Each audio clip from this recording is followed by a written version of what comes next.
Munggo guys, ang aking lunch. Ayan, nag-crave ako sa munggo, tsaka gusto ko may sabaw. Natuyot kasi tayo, nasa ospital tayo, walang sabaw kasi dun, kasi diet.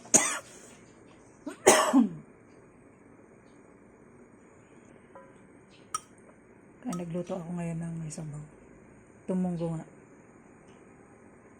para yung nawalang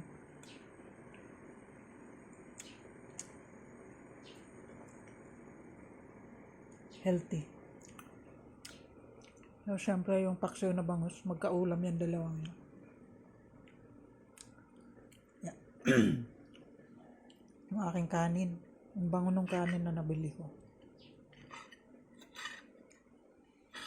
Kailangan kumain tayo ng marami-rami kasi nawalan tayo ng lakas ng ilang almost 2 weeks. Kain tayo guys. Kayo, anong ulam niyo dyan? Tara, kain tayo.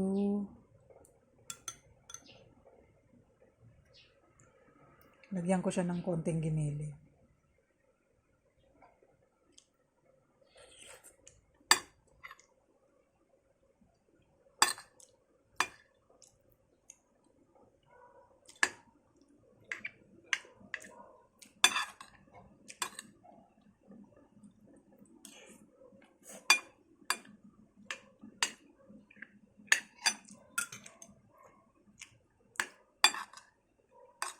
Diet ang napasyente.